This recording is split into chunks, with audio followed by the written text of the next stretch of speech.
Nubook 2, A Journey to Real Freedom, Part 4. Scene 3. Every day was a new adventure for this little guy. I was now a big 2 years old or so, and moving around with Grandma all the time, following her around like a house cat. I liked to watch all the interesting things she did. She really did a lot. Even at my age, I was always amazed how she kept so busy. I constantly wondered how she thought of all the things she did, and where she got all the stuff she had. In my little mind, I was thinking that I was gaining a lot of experience just being around her, as she seemed to know just about everything. She was always busy and going non-stop with all her routines, and would truly wear my little body out, and so I had to take numerous naps each day.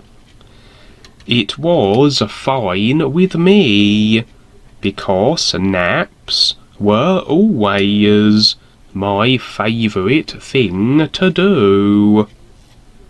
Later on, I learned that most kids don't like to take naps, but I wasn't like most kids, because I was here for a real purpose, and I liked my naps. One afternoon, in the beginning of the winter, the sky began to get cloudy and gloomy. I was now more aware of the change of the seasons, and began paying attention to the weather in this strange land called Minnesota. The rain began to gently fall and make a pitter-patter sound on the roof, which I liked to hear. It was so soothing and comforting that I went right into my nap mode and dozed off into the place where I wanted to be. I was in the unseen worlds, and on the shoreline again, sitting in the sand and gazing out at the great ocean. This is the place I loved the best, and I always wanted to stay. But I had the body back on Earth that had to remain still, or I would return and have to deal with it. As I was sitting there, with the sun shining brilliantly down, and those little white puffy clouds gently cruising by in the sky, something funny happened.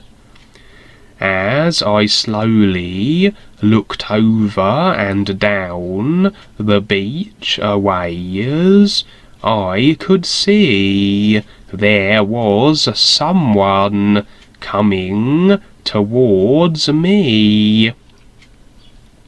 This place had a real long beach and a lot of sand and openness to it. Along so much of the shoreline there were huge, majestic palms all over the place. As I kept staring in the distance, I could soon see that it was a man on a horse coming towards me. My awareness was much better in this world than on the earth, as I watched the rider come closer and closer to me. The man on the horse rode up right in front of me and stopped, then stood silently still for some time. He was sitting in the saddle and looking down at me. As I looked up at him, with his head and body silhouetted with the sun in back of him, I couldn't see the features of his face, because his back was to the brilliant light from the sky and shining all around his head.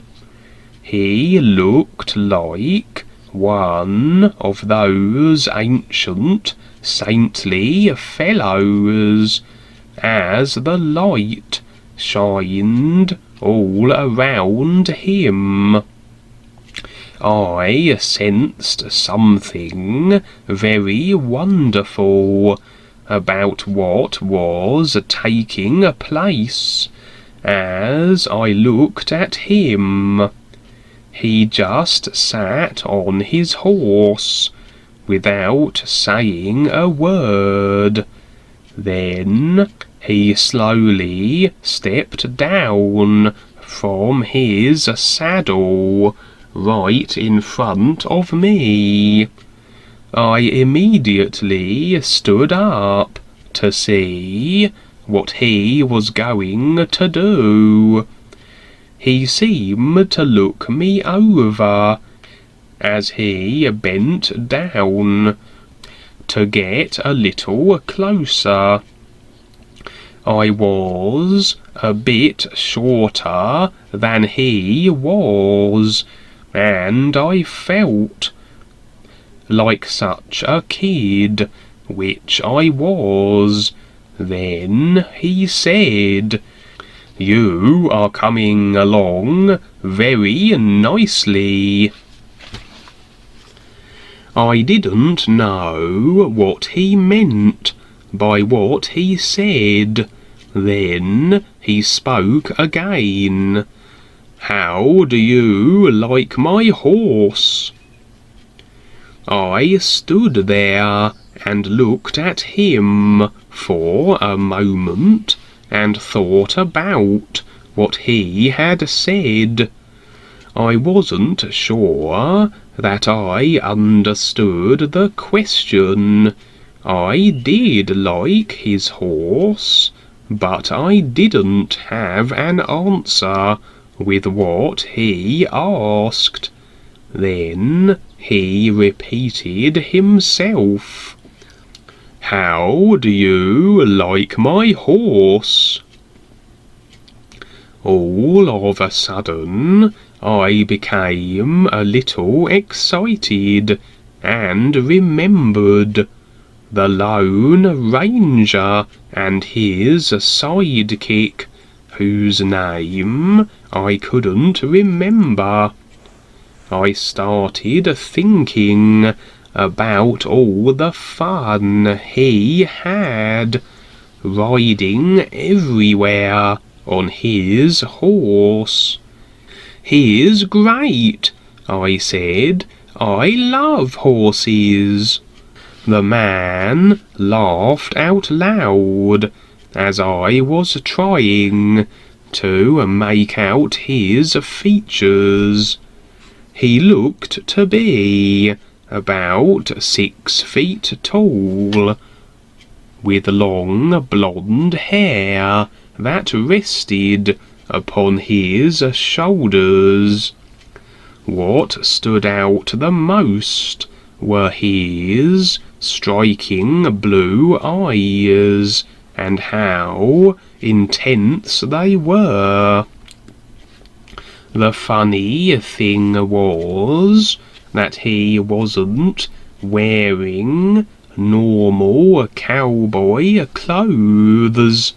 He was wearing some kind of robe that was long and all white.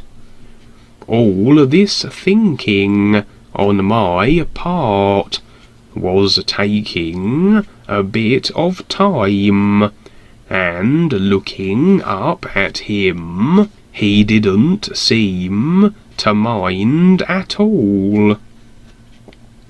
It was as though he had all the time in the world to be with me at this very moment. I could sense something wonderful about him.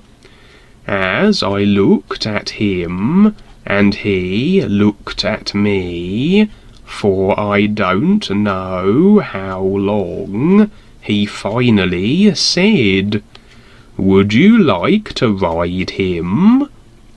Then I became a little perplexed and thought, did he just ask me if I wanted to ride his horse? "Yes," he said, "that is exactly what I said." Suddenly I became aware he knew what I was thinking, as I pondered for a moment, and then said to him, "Okay, mister, sure, thanks. I would like to ride him. By the way, what is your name, sir?" I asked, as he handed me the golden-coloured rope that was around the horse's neck. "My name is Gopal Das," he said, with a big smile. "That is a funny name, sir. I have never heard of it before. Where are you from?" I asked. "We are both from the same place, beyond the gods of man, the all is, young Duane," he said, as he continued to smile. What gods? I thought for a moment, and what else did he say? I had this haunting feeling that I had met this person before, but I just couldn't recall it. Now that I had a new body and a new mind, I had to deal with my young and unaware physical and mental vehicles. I knew in some way I understood him, but the little body was not as yet responding the way I wanted it to. I had to learn to be patient for now. There are many other worlds besides this one, and you already know this. In time, you will know why you are here again, young Duane. So, for now, enjoy the horse, and I will see you soon, he said, and then he disappeared right before my eyes, like the wind. Huh? I thought. I stood there for the longest time, with my mouth wide open, and staring into the open air where he had been standing. I thought how amazing all this is. I was now realizing there was so much more to this world than I somehow have come to know, more so than just being at the ocean. Also, what do I do about the horse? All of a sudden, there was a very loud sound, like a big kaboom. I immediately woke up with a startling reaction in my little bed back on the farm. There was a huge lightning storm that was now taking place in the strange land of Minnesota. Earlier, it had started out as a gentle falling rain, which had now become a very noisy and scary situation. I could feel the little body jittering around in a funny panic mode. I was so locked into the stimulation of it that I couldn't let go. I felt very tense and estranged with myself. Grandma and Grandpa were busy securing all the doors and windows so that all of us would be safe.